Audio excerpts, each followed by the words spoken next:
எதை விதைப்பீர்களோ அவற்றையே நீங்கள் அறுவடை செய்வீர்கள். இறைமக்கள் அனைவருக்கும் எமது மாலை வணக்கங்கள். விளைச்சலின் அளவானது விதைக்கப்படும் தானியத்தையும் தானியத்தின் தரத்தையும் விதைக்கப்படும் இடத்தையும் பொறுத்து அமையும்.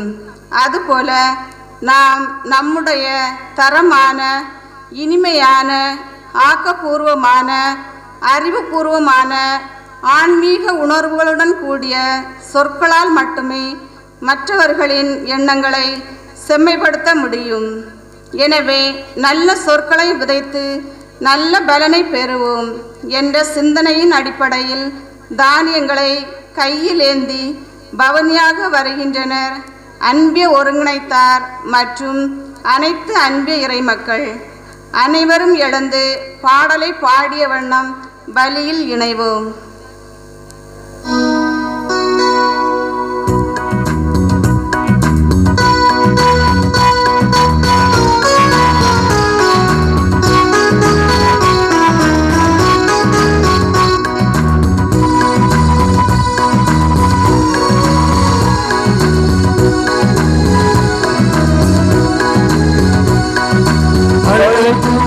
இறைவனின் குரலினிலே ஆவியின் ஆலயம் ஆகிடுவோம்.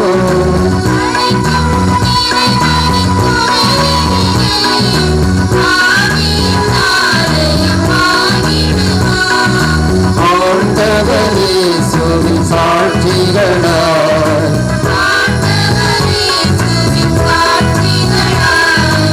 அருளினில் அணிவோம், அருங்கள் செழிக்கும் உள்ளம், அது இறைவன் வாழும் இல்லம்.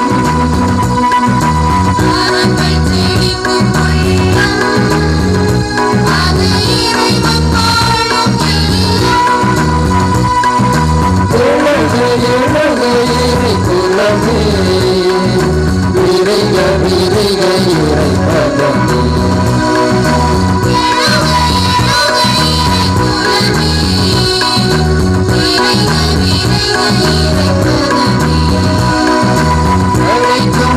இறைவனின் குரலினிலே ஆவியின் ஆலயம் ஆகிடுவோம்.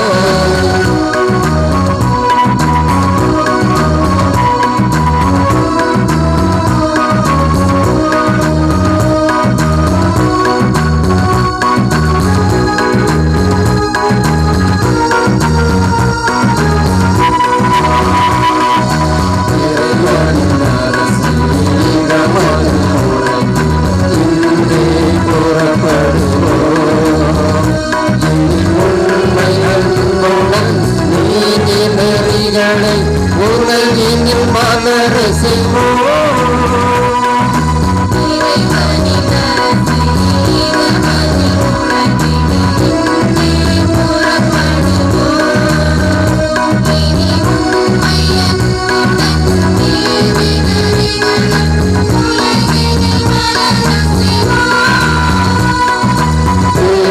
மக்களின் தேர்துடை போல் எங்கும் வாழ்வு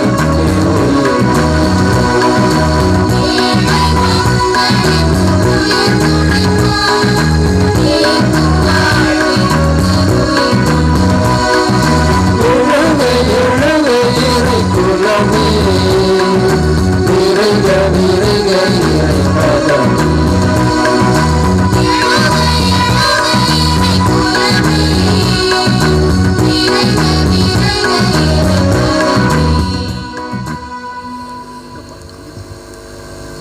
தந்தை மகன் தூயாவியாரின் பெயராலே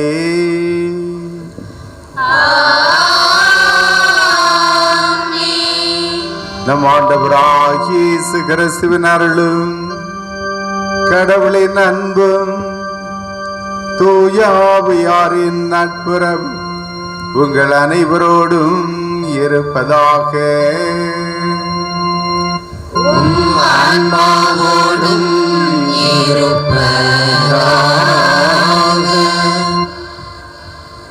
நல்லவர் தம் உள்ளமாகிய நல்ல கருவூலத்தினின்று எடுத்து கொடுப்பார். இறை இயேசுவில் அன்புக்குரிய இறைமக்களே, தூய ஆரோக்கியநாதரின் விழாவின் 2ஆம் நாளாகிய இன்று இத்திருப்பலியில் பங்கேற்க வந்துள்ள இறைமக்களையும் திருப்பலியை நிறைவேற்ற இருக்கும் அருள் தந்தையர்களையும் அன்பிய ஒருங்கிணையத்தினர் மற்றும் அனைத்து அன்பியங்கள் சார்பாக வாழ்த்தி வரவேற்றுக் கொள்கிறோம். இன்று நாம் எண்ணங்கள் இனிதாய் செம்மையுற என்ற சிந்தனையில் வழிபாட்டை சிறப்பிக்க உள்ளோம். நல்ல சிந்தனைகளை விதைத்தால் நல்ல சொற்களை அறுவடை செய்யலாம். நல்ல சொற்களை விதைத்தால் நல்ல செயல்களை அறுவடை செய்யலாம். இதையே எண்ணமே செயலின் தொடக்கம், உள்ளத்தின் நிறைவே வாய் பேசும் என்று விவிலியம் நமக்கு கற்றுத்தருகிறது. அனைத்து ஆக்கப்பூர்வமான செயல்பாட்டிற்கும் நற்சிந்தனையே வித்தாக அமைகிறது. எனவே சிந்தனையை செம்மையாக்குதல் நமது தலையாய கடமையாகிறது. திருவிவிலியம் நல்ல நட்பு, நல்ல புத்தகங்கள், நல்ல வாழ்க்கை சூழல், ஆசிரியர்கள், பெற்றோரின் முன்மாதிரிகள், அறிவுரைகள் இவற்றால் நம் சிந்தனைகள் செம்மைப்பட்டு செழுமையாகின்றன. எனவே நாம் அறிவுரைகளை ஏற்று நம் சிந்தனைகளை செம்மைப்படுத்தி நமது செயல்களை நல்லவே ஆக்குவோம். நம் புனிதர் தூய ஆரோக்கியநாதரும் நற்சிந்தனைகளால், நற்செயல்களால், பிறரன்பு பணிகளால் எண்ணம் செம்மையுற வாழ்ந்து புனிதரானார். நம்முடைய சிந்தனைகளும் தெளிவு பெற்று நல்லதாய் அமைய தேவையான வரத்தை இப்பலியில் வேண்டுவோம். இயேசு கிறிஸ்துவில் பிரியமானவர்களே, இன்றைய நாளிலே இறைவன் மீண்டும் ஒரு விதத்திலே நம் ஒவ்வொருவரையும் நிறைவாக ஆசீர்வதித்திருக்கின்றார். இந்த விழாவின் 2வது நாளை கொண்டாடுவதற்கு ஒரு வாய்ப்பை இறைவன் நிறைவாக நம் ஒவ்வொருவருக்கும் கொடுத்திருக்கின்றார். ஆகவே தூய ஆரோக்கியநாதர் வழியாக இறைவன் செய்த அனைத்து நன்மைகளுக்கும் நன்றி கூறுகின்ற இந்த தருணத்திலே சிறப்பான விதத்திலே நம்முடைய பங்கிலுள்ள அனைத்து அன்பியங்களில் உள்ள அனைத்து குடும்பங்களையும் நிறைவாக இறைவனுடைய பாதத்திலே தூய ஆரோக்கியநாதரின் பரிந்துரை வழியாக இறைவன் நிறைவாக காத்து வழிநடத்த வேண்டும் என்றும் கொள்ளை நோய்களின் பாதுகாவலராகிய தூய ஆரோக்கியநாதர் வழியாக இறைவன் நம்முடைய பங்கு சமூகத்தில் உள்ள ஒவ்வொருவரையும் நிறைவாக பாதுகாக்க வேண்டும் என்றும் சிறப்பாக மன்றாடுவோம். இந்த நாளிலே சிறப்பான விதத்திலே தோடு இணைத்து நம்முடைய அருட்தந்தையர்கள், அருட்தந்தை ஜஸ்டிஸ், அருட்தந்தை பெனிட்டோ ஆகிய இருவருக்காகவும் சிறப்பாக மன்றாடுவோம். இவர்கள் இருவரும் இறைவனினுடைய அந்த ஆசிரை நிறைவாக நமக்கு பெற்றுத் தருவதற்காக வந்திருக்கின்றார்கள். ஆகவே இவர்களுடைய பணி வாழ்விலே தூய ஆரோக்கியநாதனுடைய பரிந்துரை வழியாக இறைவன் இவர்களை நிறைவாக காக்க வேண்டும் என்றும் இறை அருளால் முழுவதுமாக இவர்கள் நிரப்பப்பட வேண்டும் என்றும் அதே போல நம்முடைய பங்கு சமூகமும் இறை அருளால் இத்திருப்பலின் வழியாக நிரப்பப்பட வேண்டும் என்றும் சிறப்பாக மன்றாடுவோம். இந்த திருப்பலியை தகுதியான முறையில் ஒப்புக் கொடுக்க நாம் செய்த பாவங்கள், குற்றம் குறைகள், நம்முடைய பலவீனங்கள் இவற்றையெல்லாம் நினைத்து பார்த்து மனம் வருந்தி ஆண்டவரிடம் மன்னிப்பு வேண்டுவோம்.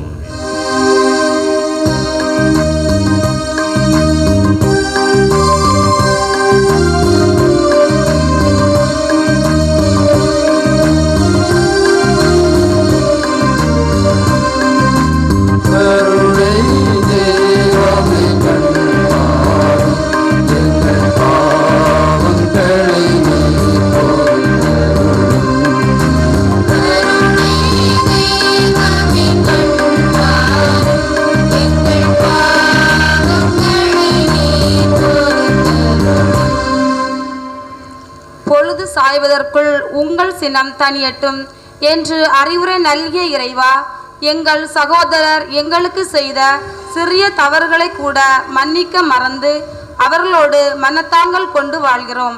அதற்காக மனம் வருந்துகிறோம். இறைவா, எங்களை மன்னியும்.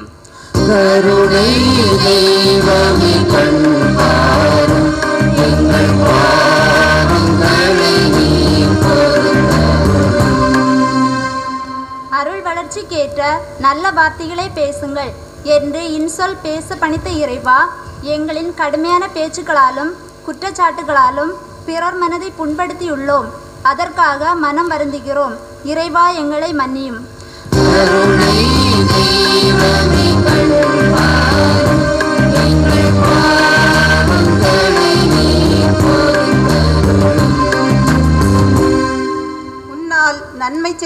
இருக்குமாயின் தேவைப்படுவோருக்கு அந்த நன்மையை செய்ய மறுக்காதே என நன்மை செய்ய அழைக்கும் இறைவா, எம் பணித்தளங்களில் அன்பியங்களில் இணைந்து பணி செய்ய வாய்ப்புகள் இருந்தும் அதை பயன்படுத்தாமல் தவறவிட்ட தருணங்களுக்காக மனம் வருந்துகிறோம்.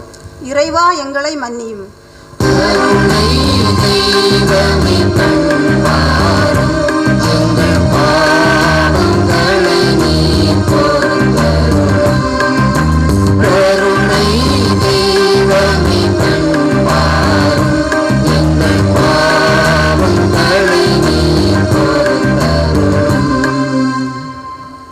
எல்லாம் வல்ல இறைவன் நம் மீது இரக்கம் வைத்து நம் பாவங்களை மன்னித்து நம்மை நிறை வாழ்வுக்கு அழைத்து செல்வாராக. ஆமென்.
மன்றாடுவோமாக.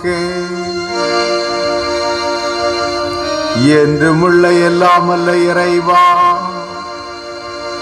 எங்கள் வலுவின்மையை உணர்ந்து உமது மீட்பின் வழியில் நாங்கள் நடக்க உம்முடைய புனிதர்களின் எடுத்துக்காட்டையும் பாதுகாவலையும் அளித்தீர். அதனால் புனித ஆரோக்கியநாதரின் விண்ணக பிறப்பு விழாவை கொண்டாடுகின்ற நாங்கள் அவருடைய எடுத்துக்காட்டு வழியாக உம்மிடம் வந்து சேர்வோமாக. உம்மோடு தூயாவியாரின் ஒன்றிப்பில் என்றென்று வாழ்ந்து ஆட்சி செய்கின்ற எங்கள் ஆண்டவரும் திருமகனுமாகிய கிறிஸ்து வழியாக உம்மை மன்றாடுகின்றோம்.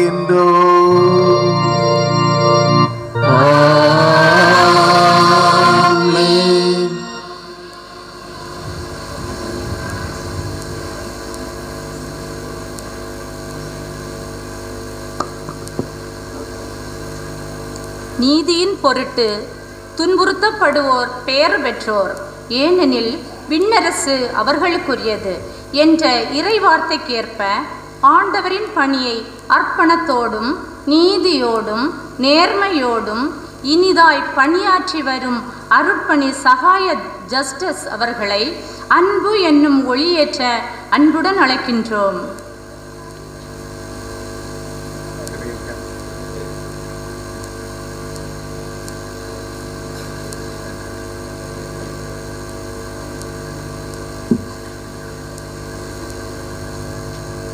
செய் அல்லது செத்துமடி என்ற வரிகளுக்கு ஏற்ப இறைவனின் குரலுக்கு செவி கொடுத்து தாம் மட்டும் செய்தால் போதாது, தன்னிடம் ஒப்படைக்கப்பட்ட பணிகளையும் மக்களையும் இரு விழிகள் போன்று இனிதாய் காத்து பணி செய்து வரும் அருட்பணி பெனிட்ரோ அவர்களை மகிழ்ச்சி என்னும் ஒளியை ஏற்ற அன்புடன் அழைக்கின்றோம். செயலில்லாத விசுவாசம் செத்த விசுவாசம் என்ற இறை வார்த்தைகளுக்கு ஏற்ப தான் மட்டும் ஆன்மீக வாழ்வு வாழ்ந்தால் போதாது, அனைத்து மக்களையும் ஆன்மீகத்தில் அழைத்து செல்ல அயராது உழைத்து வரும் எம் பங்கு தந்தை அருட்பணி ஆரோக்கிய சிறில் அவர்களை அமைதி என்னும் ஒளியை ஏற்ற பரிவுடன் அழைக்கின்றேன். குறைவாக பேசு நிறைய செயல்படு என்ற வரிகளுக்கு ஏற்ப இறைவன் மீது பற்று கொண்டு அனைத்தையும் கற்றுக்கொண்டு ஆர்வத்துடன் பணிபுரியும் திருத்தொண்டர் அகஸ்டின் அவர்களை பொறுமை என்னும் ஒளியை ஏற்ற பாசத்துடன் அழைக்கின்றோம். என் கடன் பணி செய்து கிடப்பதே என்ற திருமூலரின் வார்த்தைகளுக்கு ஏற்ப தன்னிடம் ஒப்படைக்கப்பட்ட பணியை பொறுமையுடனும் பொறுப்புடனும் ஆற்றி சுறுசுறுப்பாக செயல்பட்டு வரும் அருட்சகோதரி வசந்தா மேரி அவர்களை பரிவு என்னும் ஒளியை ஏற்ற பணிவுடன் அழைக்கின்றேன். தொல்லையில்லாத வாழ்வு எனக்கு இல்லை என்றாலும் இறைவனின் எல்லையில்லா கருணையில் தினம் மயில்கிறேன் என்ற வரிகளுக்கேற்ப பங்கு மேய்ப்பு பணியின் துணைத் தலைவர் அவர்களை நன்னயம் என்னும் ஒளியை ஏற்ற மயில்வுடன் அழைக்கின்றோம்.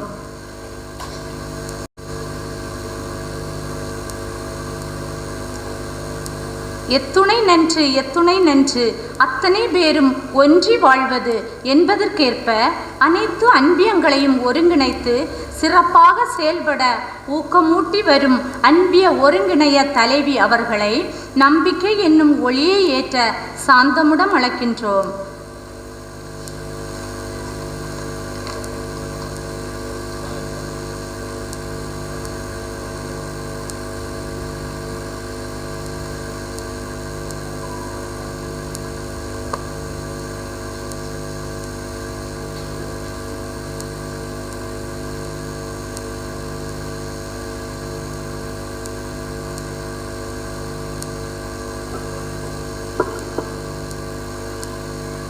இன்றைய முதல் வாசகமானது நீதிமொழிகள் நூலிலிருந்து எடுக்கப்பட்டுள்ளது. இதில் ஆண்டவரின் உடனிருப்பும் ஆண்டவருக்கு உகந்த வாழ்வு வாழ தேவையான அறிவுரையும் தரப்பட்டுள்ளது. ஆண்டவரின் உடனிருப்பை உணர்ந்து அவர் தரும் அறிவுரைகளுக்கு செவிமடுப்போம்.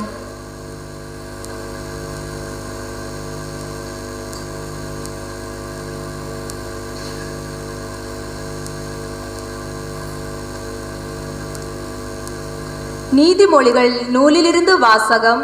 அதிகாரம் 1, இறை வார்த்தைகள் 26 முதல் 35 வரை. நீதிமொழிகள் நூலிலிருந்து வாசகம்.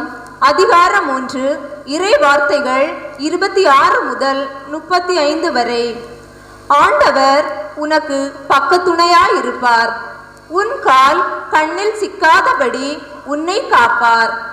உன்னால் நன்மை செய்ய கூடுமாயின் தேவைப்படுபவர்க்கு அந்த நன்மை செய்ய மறுக்காதே. அடுத்திருப்பார் உன்னிடம் கேட்கும் பொருளை நீ வைத்து கொண்டே போய் வா, நாளைக்கு தருகிறேன் என்று சொல்லாதே. அடுத்திருப்பார்க்கு தீங்கிழைக்க திட்டம் தீட்டாதே. அவர்கள் உன் அருகில் உன்னை நம்பி வாழ்கின்றவர்கள் அல்லவா? ஒருவர் உனக்கு ஒரு தீங்கும் செய்யாதிருக்கும் போது அவரை வீண் வாதத்திற்கு இழுக்காதே. வன்முறையாளரை கண்டு பொறாமை கொள்ளாதே. அவர்களுடைய அடிச்சுவடுகளை பின்பற்றாதே. ஏனெனில் நேர்மையற்றோரை ஆண்டவர் அருவருக்கின்றார். நேர்மையாளரோடு அவர் உறவு கொள்கின்றார். பொல்லாரது வீட்டின் மேல் ஆண்டவரது சாபம் விழும். அவருக்கு அஞ்சி நடப்போரின் உறைவிடங்களில் அவரது ஆசி தங்கும். செருக்குற்றோரை அவர் இகழ்ச்சியுடன் நோக்குவார். தாழ்நிலையில் உள்ளவர்களுக்கோ கருணை காட்டுவார்.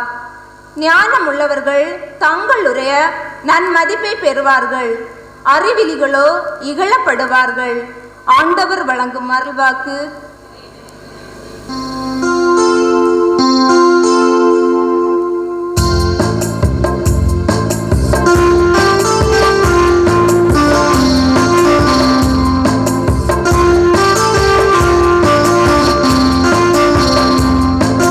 ஆண்டவரை என்றும் நான் போற்றுவேன், அவர் புகழை ஊரில் நான் சாற்றுவேன். ஆண்டவரை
இன்றைய இரண்டாம் வாசகமானது தூய பவுல் எபேசியருக்கு எழுதிய திருமுகத்திலிருந்து எடுக்கப்பட்டுள்ளது.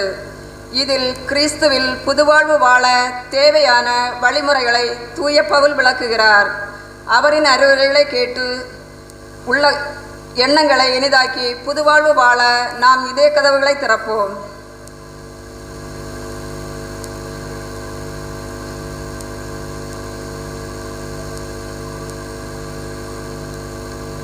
திருத்தூதர் பவுல் எபேசியருக்கு எழுதிய திருமுகத்திலிருந்து வாசகம். 4ஆம் அதிகாரம் 25 முதல் 32 வரை உள்ள இறைவசனங்கள். திருத்தூதர் பவுல் எபேசியர் எழுதிய திருமுகத்திலிருந்து வாசகம். 4ஆம் அதிகாரம் 25 முதல் 32 வரை உள்ள இறைவசனங்கள். பொய்யை விலக்கி ஒருவரோடு ஒருவர் உண்மை பேசுங்கள். ஏனெனில் நாம் யாவரும் ஓர் உடலில் உறுப்புகளாயிருக்கிறோம். சினமுற்றாலும் பாவம் செய்யாதிருங்கள். பொழுது சாய்வதற்குள் உங்கள் சினம் தனியட்டும்.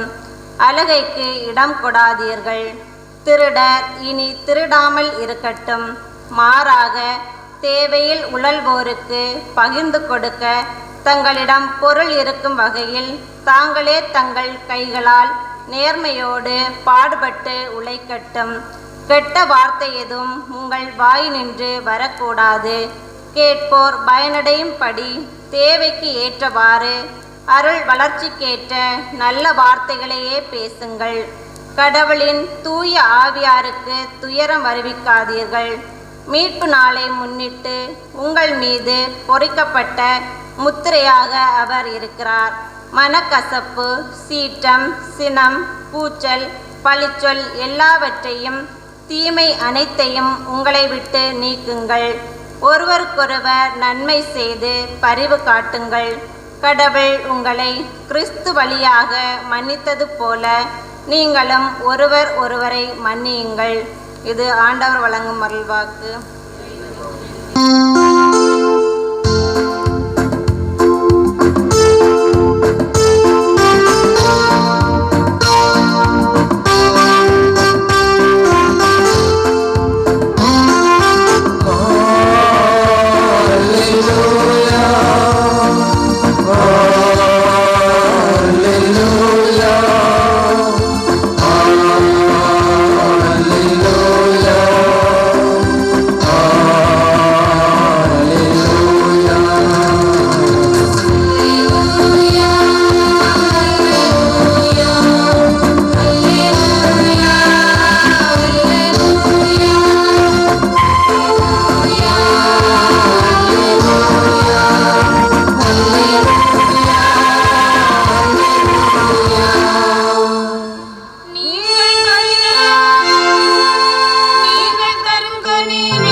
ஆண்டவர் உங்களோடு இருப்பாராக.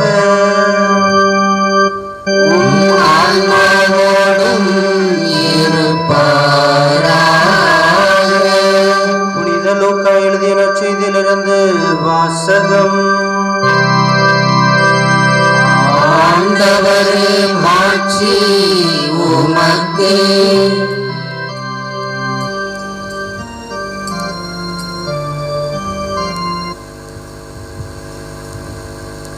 புனித லூக்கா எழுதிய நற்செய்தி அதிகாரம் 6 இறை திருச்சொற்றொடர்கள் 43 45 முடிய. புனித லூக்கா எழுதிய நற்செய்தி அதிகாரம் 6 இறை திருச்சொற்றொடர்கள் 43 45 முடிய. கெட்ட கனித்தரும் நல்ல மரமும் இல்லை, நல்ல கனித்தரும் கெட்ட மரமும் இல்லை. ஒவ்வொரு மரமும் அதனதன் கனியினாலே அறியப்படும். ஏனென்றால் முட்செடிகளில் அத்திப்பழங்களை பறிப்பார் யாரும் இல்லை, முட்புதர்களில் திராட்சை குலைகளை அறுத்து சேர்ப்பாரும் இல்லை.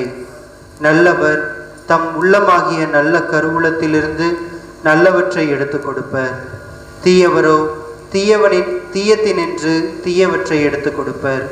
உள்ளத்தின் நிறைவையே வாய் பேசும். ஆண்டவரின் அருள்வாக்கு.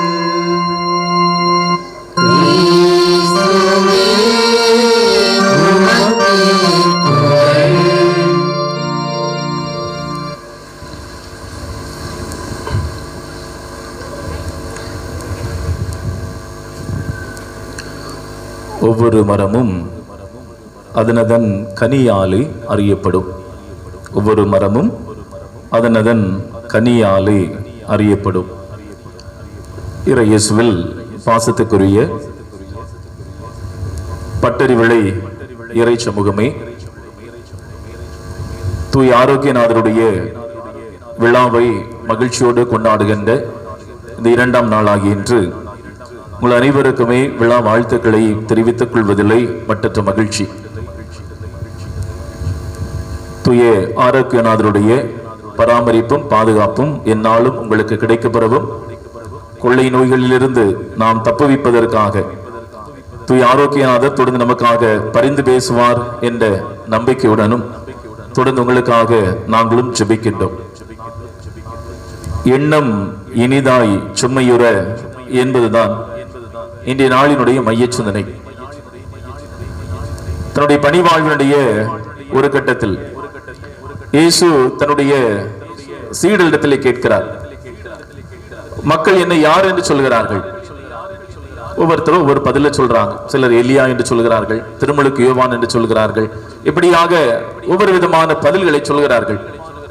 அப்போது இயேசு அவளிடத்தில் கேட்கிறார், நீங்கள் நான் யார் சொல்கிறீர்கள்? அதனால பேதுரு உடனடியாக பதில் சொல்வார், நீர் மெஸ்ஸியா, வாழும் கடவுளின் மகன் என்று அவரை குறித்து சொல்வார். நீர் மெஸ்ஸியா, வாழும் கடவுளின் மகன், வேறு யாரும் உனக்கு இதை வெளிப்படுத்தலப்பா, விண்ணிலிருந்து தந்தை கடவுள் தான் உனக்கு இதை வெளிப்படுத்தி இருக்கிறார் என்று அவரை பெருமிதமாக சொல்லுவார். ஆக இயேசுடைய பணி வாழ்விலே ஒரு கட்டத்தில் தன்னை மக்கள் சரியாக புரிந்திருக்கிறார்களா, சீடர்கள் சரியாக புரிந்திருக்கிறார்களா என்பதை அறிந்து கொள்வதற்காக இந்த ஒரு கேள்வி ஆண்டவர் எழுப்புகின்றார். ஒருவேளை இதே ஒரு கேள்வி பட்டறிவிளை இறை சமூகம் இங்கே இருக்கக்கூடிய எல்லா குடும்பங்களுமே இணைந்து எழுப்புமையானால், பக்கத்தில் இருக்கக்கூடிய பிற சபையார் பிற சமயத்தை சார்ந்துள்ளத்துல கேட்கணும். என்ன கேட்கணும்? நீங்கள் எங்களை யார் என்று சொல்கிறீர்கள்? பக்கத்தில் இருக்க பள்ளம்பாலம், அது பக்கத்தில் மேற்கோட்டு தானே, மேல்கரை சாக்கியான்கோடு அப்படி இருக்கக்கூடிய இந்த பகுதியில் உள்ள மற்ற மக்களிடத்தில் கேட்க வேண்டும். எப்படி கேட்கணும்? நீங்கள் எங்களை யார் என்று நினைக்கிறீர்கள், எங்களை யார் என்று புரிந்து கொண்டிருக்கிறீர்கள் அப்படின்னு கேட்கணும். அப்ப அப்படி ஒரு கேள்வி எழுப்புகின்ற போது அவங்க உண்மையாகவே நீங்க கிறிஸ்தவங்க தான், உங்களை பார்த்தா கிறிஸ்துவையே பார்க்கிற மாதிரி இருக்கு, உங்க குடும்பங்களை எல்லாம் பார்த்தா திருக்குடும்பங்களை பார்த்தது மாதிரியே இருக்கு, திருக்குடும்பத்தில் இருந்த அன்பும் பாசமும் சந்தோஷமும் உங்க எல்லா குடும்பங்களுமே இருக்கு, நீங்க எல்லாம் திருக்குடும்பங்களை போல இருக்கிறீங்க, நீங்க வேலை செய்கின்ற போதும் சரி வெளியில் போகின்ற போதும் சரி உங்களை எல்லாம் பார்த்தா கிறிஸ்துவ பார்த்த மாதிரியே இருக்கு, அவ்வளவு சந்தோஷமா இருக்கிறீங்க, அவ்வளவு அன்பா இருக்கிறீங்க, எல்லோருத்தையும் நல்லா பழகுறீங்க, உங்களை கிறிஸ்துவனுடைய மறுரூபமாகத்தான் நாங்க பார்க்கிறோம் அப்படின்னு சொன்னா நாம் பேறு பெற்றவர்கள்.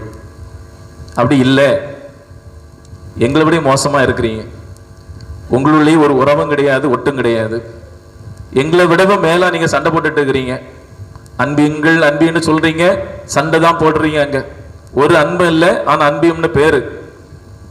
உங்க குடும்பங்கள்லயும் ஒரு சேர்ந்து மகிழ்ந்து வாழ்வதை நாங்க பார்க்கவே முடியல, எல்லா குடும்பத்திலும் சண்டையும் சச்சரவும், ரொம்ப மோசமா சண்டை போடுறீங்க, ரொம்ப மோசமா கெட்ட வார்த்தை பேசுறீங்க. இதுவா நீங்க கிறிஸ்துவை தேர்ந்து கொண்டதனுடைய நோக்கம் என்று ஒருவேளை நம்மை குறித்து சொல்கிறார்கள் என்றால் நாம் நம்மையே சீர்தூக்கி பார்க்க வேண்டிய ஒரு தருணம் அது. அதனால்தான் முதலே சொன்னேன், உங்களை யார் என்று பிற மக்கள் புரிந்து வைத்திருக்கிறார்கள் சொல்கிறார்கள் என்று ஒரு கேள்வியை நாம் எழுப்பி பார்க்க வேண்டும். இது பட்டர்வளைக்கு மட்டுமல்ல, உங்களை நினைக்க கூடாது இவர் மட்டும் பணி செய்யக்கூடிய இடத்துல எப்படி அப்படின்னு. நான் என்னுடைய பங்கிலும் சொல்வது உண்டு, நம்மை பக்கத்தில் இருக்கிறவங்க என்ன நம்மை யார் என்று சொல்கிறார்கள் என்ற ஒரு கேள்வியை நாம் எழுப்பி பார்க்கணும். பல நேரங்களில் அதை செய்வதில்லை, ஆனால் செய்து பார்க்க வேண்டும். நம்முடைய எண்ணங்கள் இனிமையாக செம்மையுற்றாலே போதும், மற்ற எல்லாருமே நம்மை சூழ்ந்து வாழுகின்ற பிற சபையாரும் சரி, சமயத்தாரும் சரி, கிறிஸ்துடைய சாயலாக நம்மை பார்க்க ஆரம்பித்து விடுவார்கள். ஆனா நம்ம வாழ்கின்ற வாழ்க்கைக்கும் நம் வாசிக்கக்கூடிய இறை வார்த்தைகளுக்கும் இடையே ஒரு மிகப்பெரிய இடைவெளி ஒன்று உருவாகி கொண்டே போகக்கூடிய காரணத்தினால்தான் பல நேரங்களில் நாம் கிறிஸ்துவை மறந்து விடுகிறோம். கிறிஸ்துவை நாம் மறந்து விடுகிறோம். சடங்குகளையும் சம்பிரதாயங்களை மட்டுமே பிடித்துக் கொண்டவர்களாக இதுதான் ஒருவேளை கிறிஸ்தவம் என்று நாம் நினைத்துக் கொள்வதும் உண்டு. சடங்கு கிறிஸ்தவர்கள் என்ற ஒரு நிலையிலே தான் நாம் பல நேரங்களில் இருக்கிறோமே தவிர உண்மையான ஆன்மீக கிறிஸ்தவர்கள் என்ற ஒரு நிலையை நாம் பல நேரங்களில் அடைவதில்லை.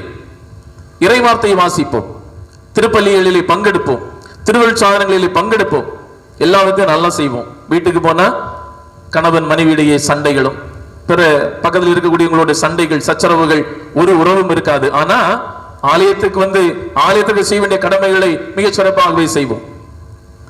ஆலயத்துக்கு 10 ஒரு காணிக்கை கொடுக்கணுமா, தாராளமாக செய்வோம். ஏதாவது நன்கொடைகள் கேட்டாங்களா, கொடுக்கணுமா, தாராளமாக செய்வோம்.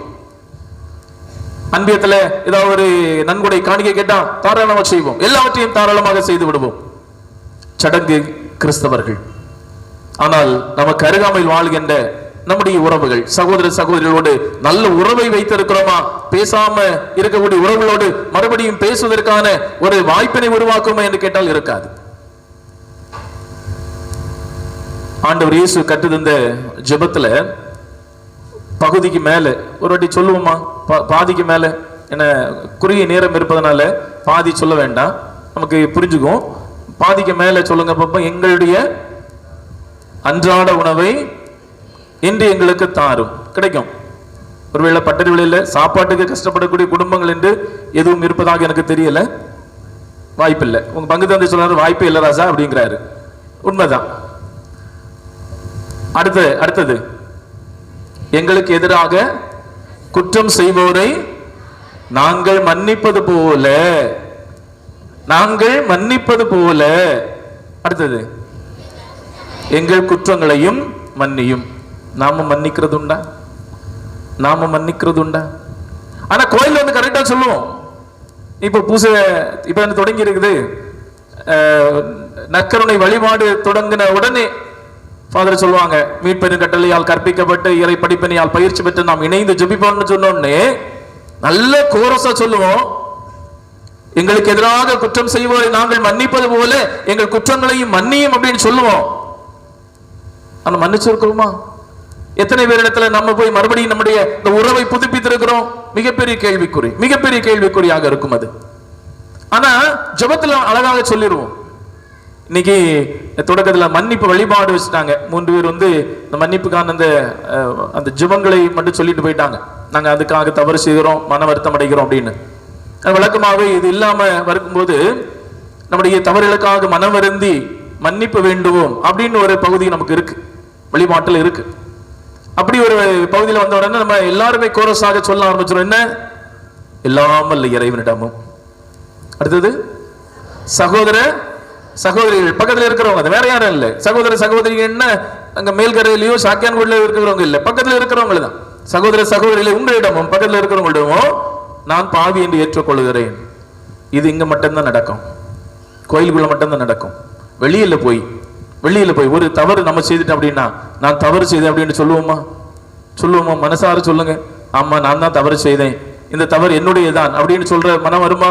வராது. ஆனா கோயிலுக்குள்ள வந்தோன்னு மட்டும் சொல்லிடுவோம், எல்லாமல்ல எல்லா சகோதர சகோதரி உங்களிடமும் நான் பாவி என்று ஏற்றுக்கொள்கிறேன், ஏனெனில் என் சிந்தனையாலும் சொல்லாலும் செயலாலும் கடமைகளில் தவறியதாலும் பாவங்கள் பல செய்தேன் அப்படின்னு இங்க சொல்லுவோம், வெளியில சொல்ல மாட்டோம். இங்க சொல்லுவோம், வெளியில சொல்ல மாட்டோம். நம்மை பிரதானப்படுத்துவதில் தான் நம்முடைய எண்ணங்கள் அமைந்திருக்கும். நான் உயர்ந்தவன், நான் தான் சிறந்தவன், நான் சொல்றது மட்டும்தான் நியாயம் அப்படின்னு தன்னை வெளிப்படுத்துகின்ற ஒரு உணர்வு தான் எல்லா இடங்களிலும் மேலோங்கி இருக்குமே தவிர, நானும் தவறு செய்யக்கூடிய ஆளுதான், நான் பலவீனமான ஒரு மனிதன் தான், உடைபட்ட ஒரு மனிதன் தான் என்று நினைக்கக்கூடிய மனநிலைகள் என்பது இருக்காது. இன்றைய நற்செய்தி வாசகத்தில் ஆண்டவர் மிக அருமையான ஒரு செய்தியை சொல்றார். கெட்ட கனி தருகின்ற நல்ல மரமும் இல்லை, நல்ல கனி தருகின்ற கெட்ட மரமும் இல்லை. ஒவ்வொன்றும் ஒவ்வொரு மரமும் அதனுடைய கனியாலே அறியப்படும். ஒவ்வொரு மரமும் அதனுடைய கனியாலே அறியப்படும். அப்ப நாம யார் அப்படிங்கிறது எதை கொண்டு வெளிப்படுத்தப்படும்? நம்முடைய செயல்கள், நல்ல எண்ணங்கள் வழியாக நல்ல செயல்பாடுகள் உருவாகும். அந்த செயல்பாடுகளை வைத்துதான் நாம யார் என்பதை பிறர் அறிந்து கொள்வார்கள். அதனாலதான் முதல்ல சொன்னேன், பக்கத்து ஊர்ல உள்ளவங்கள்ட்ட கேட்டு பார்க்கணும், நம்ம எப்படி இருக்கிறோம், நம்முடைய வாழ்க்கை எப்படி இருக்கிறது, உண்மையாகவே கிறிஸ்துவை நாம் வழிபடுகிறோம் என்று சொல்லக்கூடிய நாம் கிறிஸ்துவை தான் நாம் வெளிப்படுத்தி கொண்டிருக்கிறோமா என்ற ஒரு மிக முக்கியமான ஒரு கேள்வி நாம் எழுப்பி பார்க்க வேண்டிய கட்டாயத்தில் இருக்கிறோம். ஒருவேளை இந்த நிகழ்வை நீங்கள் அறிந்திருப்பீர்கள், பல மறைவுகளுக்குள்ள நீங்கள் கேட்டிருக்க வாய்ப்பு உண்டுதான். மேற்கு ஜெர்மனி கிழக்கு ஜெர்மனி என்று ஜெர்மனி பிரிந்திருந்த ஒரு தருணம் கேள்விப்பட்டிருக்கீங்களா? அந்த ஒரு நிகழ்வை, கிழக்கு ஜெர்மனி மேற்கு ஜெர்மனி என்று ஜெர்மனி இரண்டாக பிளவுபட்டிருந்த ஒரு தருணம். அப்ப இரண்டு ஜெர்மனிகளுக்கு இடையே ஒரு பெரிய சுவரை எழுப்பி இருந்தார்கள், ஒரு பெரிய சுவர். அந்த சுவருக்கு அந்த பக்கத்தில் மேற்கு ஜெர்மனி, இங்க கிழக்கு ஜெர்மனி. இந்த ஒரு சண்டையினுடைய உக்கிரத்துல இரண்டு பக்கத்தில் இருந்தமே எப்போதுமே பிரச்சனைகள் மூண்டு கொண்டேதான் இருக்குமா. ஒரு குறிப்பிட்ட ஒரு நாள்ல இது கிழக்கு ஜெர்மனியில இருந்து என்ன செய்யறாங்க, அங்க இருந்து அழுகி போன காய்கறிகள், அழுகி போன அந்த பிரெட்டு, எதெல்லாம் ரொம்ப ஸ்மெல் அடிக்குமோ, வாடை அடிக்கக்கூடிய எல்லா கழிவுகளையும் எடுத்து அந்த அந்த சுவரை தாண்டி அடுத்த பக்கத்தில் எறிகிறாங்க, வீசி எறிகிறாங்க. ஒருவேளை நம்ம வீட்டில் சூழ்நிலை இப்படி ஒரு காரியம் நடந்துச்சுன்னா நம்ம எப்படி இதை எடுத்துக்குவோம்? அடுத்த வீட்டில் உள்ள கழிவு, மீன் கழுவின்னு வச்சுக்குவோம், மீன் கழுவி அந்த தண்ணியை தான் ஊற்றி விட்டாங்க நம்ம வீட்டுக்கு எல்கைக்குள்ளால, எப்படி இருக்கும்? அன்னைக்கு ஒரு 3ஆம் உலக போர் மூண்டு விடும் அந்த இடத்துல. 3ஆம் உலக போருக்கு வேற எங்கே தேடி போக வேண்டாம், அந்த இடத்துல போதும். இவங்க அவங்கள திட்டி, இவங்க அவங்கள திட்டி, நல்ல நல்ல வார்த்தைகள், பிறருக்கு வாழ்வு தரக்கூடிய வார்த்தைகள் எல்லாம் அங்கதான் உற்பத்தி ஆகும். புதுசு புதுசா கண்டுபிடிச்சு திட்டுவாங்க. அப்படிப்பட்ட புதிதான வார்த்தைகள் எல்லாம் சொல்லி, அது மட்டும் போதாது, உடனே பக்கத்துல அவங்களுக்கு சார்ந்தவர்கள் எல்லாம் சேர்ந்து ஒரு 3ஆம் உலக போர் அங்கே தொடங்கி நடந்து கொண்டே இருக்கும். காரணம் என்ன? அங்க உள்ள மீன் கழுவின தண்ணி இந்த பக்கம் வந்துட்டு. இல்ல சாதாரணமா ஏதாவது ஒரு காரியம் செய்தாலும் நம்ம அதை கண்டிப்பாக ரியாக்ட் பண்ணுவது உண்டு. நம்ம அவ்வளவு எளிதாக எடுத்துக்கொண்டு போக மாட்டோம். அப்படி யாராவது இருக்கிறீங்களா? அப்படி எங்க வீட்டுல போட்டாலும் பிரச்சனை இல்லை. சமீபத்தில் ஒருத்தர் என்கிட்ட வந்து சொன்னார், பக்கத்து வீட்டில் உள்ள கழிவுகளை எல்லாம் எங்களுடைய வீட்டு காம்பவுண்ட் உள்ள வீசி எறிகிறாங்க, அதை நீங்க ஒன்று கேளுங்க, நீங்க ஒன்று சொல்லுங்க அப்படின்னு வந்து சொன்னார். யாருமே அதை ஏற்றுக்கொள்ள மாட்டோம், அப்படித்தானே? பட்டர் வேலையில் அப்படி யாராவது இருக்கிறீங்களா? எங்க வீட்டுக்குள்ள எது வேணாலும் கொண்டு போடுங்க, ஒரு பிரச்சனை இல்லை அப்படின்னு சொல்லக்கூடிய யாராவது இருக்கீங்களா? புனிதர்கள் யாராவது இருக்கீங்கன்னா சொல்லிருங்க. இப்போ புனிதர் பட்டத்தை அப்ளை பண்ணணும். ஃபார் சிறிலுக்கு ரோமில் கொஞ்சம் தொடர்புலாம் உண்டு அப்படின்னா அவர்கிட்ட சொல்லி இப்பவே அதுக்கான காய்களை நகர்த்தணும். உண்டு பிற பூச முடிஞ்ச பிறகு சொல்லுங்க. அப்ப இங்க அந்த கிழக்கு ஜெர்மனியிலிருந்து மிக மிக மோசமான கழிவுகளை எல்லாம் அந்த பக்கத்துல தூக்கி எரிஞ்சாச்சு. வழக்கமாக நம்ம என்ன செய்யணும், அங்க இருந்து போட்டதையும் சேர்த்து இன்னும் கொஞ்சம் சேர்த்து இந்த பக்கம் எரியணும். அதுதானே வழக்கமான உலக நீதி, அதுதானே செய்யணும், நியாயமா அப்படி செய்திருக்கணும். ஆனா அந்த மக்கள் செய்தாங்க, என்ன செய்தாங்க தெரியுமா? நல்ல அழகான அந்த டேபிள்ல அடுக்கி வச்சாங்க பால் பொருட்கள், நல்ல பிரெட்டு, நல்ல பழங்கள், அவங்களுக்கு சாப்பிடுவதற்கு தேவையான எல்லா நல்ல காரியங்களையுமே அதில் எடுத்து அழகாக அடுக்கி வச்சிருக்கிறாங்க. வச்சுட்டு ஒரு சென்டென்ஸ் அதில் எழுதி வச்சிருக்கிறாங்க, யார் யார் அவங்களுடைய அவரிடத்தில் என்ன இருக்கிறதோ அதைத்தான் பிறருக்கு கொடுப்பார்கள். அவ்வளவுதான். தங்களிடத்தில் என்ன இருக்கிறதோ அதைத்தான் பிறருக்கு கொடுப்பார்கள். என்ன புரிஞ்சுக்கிட்டீங்க? அப்போ என்ன புரிஞ்சுக்கிட்டீங்க? புரியலையோ? நான் ஒரு கொஞ்சம் வேற்று மொழியில பேசிட்டு இருக்கிறேன்னு நினைக்கிறேன்.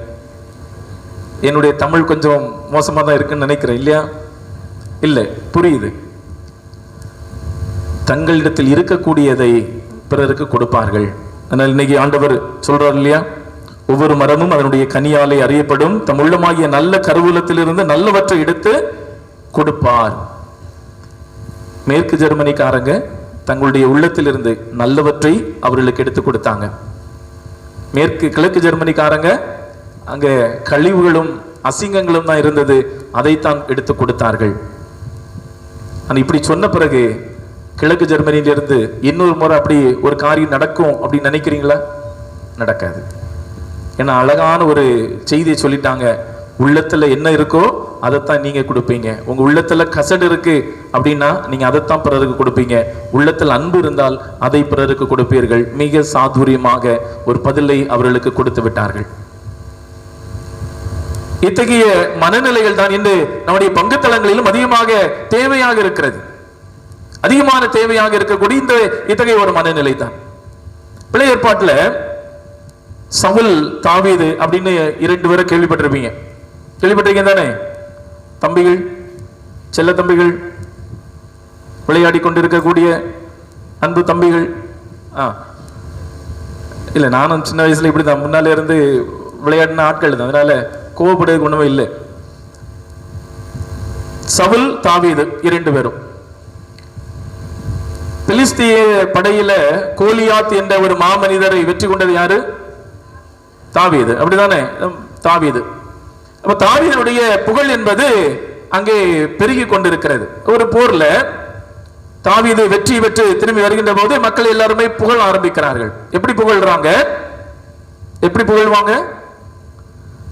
சவுல் 1000 பேரை கொன்றான், தாவீது 10000 பேரை கொன்றான். 1000 பேரை கொண்டான், 10000 பேரை கொண்டான். இப்படி அவங்க அந்த மக்கள் தாவீதை புகழ்ந்தது சாருக்கு பிடிக்கல. சாருக்கு பிடிக்கல. அதிலிருந்து ஒரு வன்மம் அவனுக்கு உள்ளத்தில் உருவாகி விடுகிறது.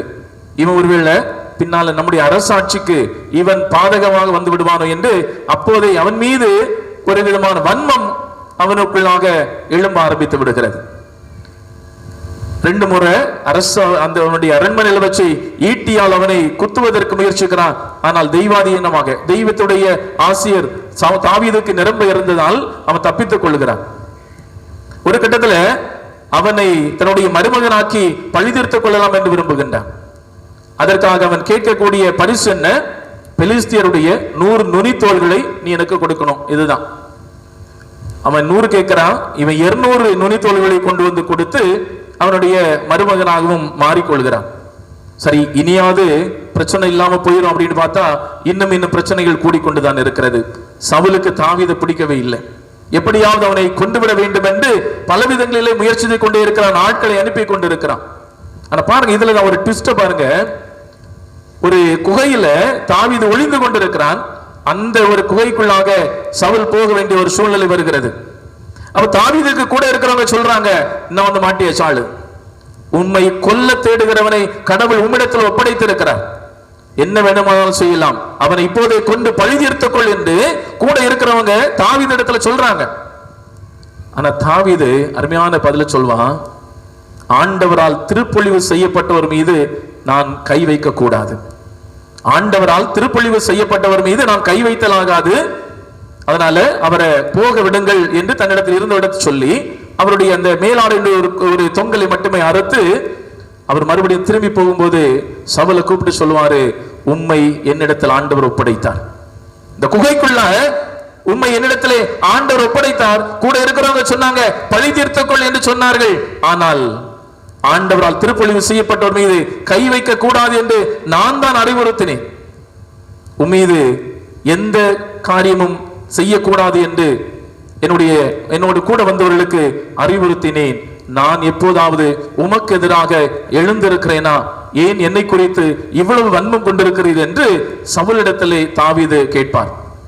அப்பதான் சவுல் புரிந்து கொள்வார் எத்தனை அளவுக்கு தாவீது தன் மீது அன்பு கொண்டிருந்தார். ஒருவேளை ஒரு பழி வாங்குவதற்கான ஒரு தருணம் கிடைக்க பெற்ற போதும் கூட ஆண்டவரால் அருள் பொழிவு செய்யப்பட்டவருக்கு தீங்கு இழைக்க மாட்டேன் என்று சொன்ன இந்த தாவீதை மாத்திரம் அவனை பழி வாங்க வேண்டும் என்று துரத்தி துரத்தி சென்று கொண்டிருந்த நான் எம்மாத்திரம் என்று தன்னுடைய அந்த குறுகிய மனநிலையை அப்போது அவன் புரிந்து கொள்கிறான். அந்த மாத்திரத்தில் தான் நீ எனக்கு பின்பாக அரசனாக உயர்வாய் என்ற ஒரு காரியத்தையும் சொல்லி செல்கின்றார். பாருங்கள், இவ்வளவு அருமையான ஒரு மனநிலை அது. தன்னை கொல்வதற்கு தேடிக்கொண்டிருக்கக்கூடிய அந்த சவுலை ஆண்டவர் அவனுக்கு முன்பாக கொண்டு நிறுத்திய போதும் கூட, பழி வாங்குவதற்கான எல்லா சூழ்நிலைகளும் வாய்ப்புகளும் அவனுடைய கைக்கு முன்பாக கண்களுக்கு முன்பாக இருந்த போதும் கூட ஆண்டவரால் அபிஷேகம் செய்யப்பட்டவரை துன்புறுத்த மாட்டேன் என்று ஒதுங்கி நின்ற தாவீதுடைய அந்த உயர்ந்த எண்ணம் எவ்வளவு உயர்ந்த ஒரு அரசனாக அவனை மாற்றியது என்பதை நான் நன்கு அறிவோம். எண்ணங்கள் உயர்வாக இருக்குமேயானால் வாழ்க்கை வளமாக மாறும். எண்ணங்கள் குறுகிய எண்ணங்களாக மாறுகின்ற போது நம்முடைய வாழ்வும் துயரமாகும், நம்மை சார்ந்திருக்கவருடைய வாழ்க்கையும் துயரமாகும் என்பதற்கு விவிலியத்திலும் சரி நம்முடைய அன்றாட வாழ்க்கையிலும் சரி பல பல உதாரணங்களை நாம் பார்க்கத்தான் செய்கின்றோம். இந்த முதல் வாசகத்திலே நன்மை செய்யக்கூடுமாயின் தேவைப்படுகிறவருக்கு அந்த நன்மை செய்ய மறுக்காதே, அடுத்திருப்பவருக்கு தீங்கிழைக்க திட்டம் தீட்டாதே என்று சொல்லப்பட்டிருக்கிறது.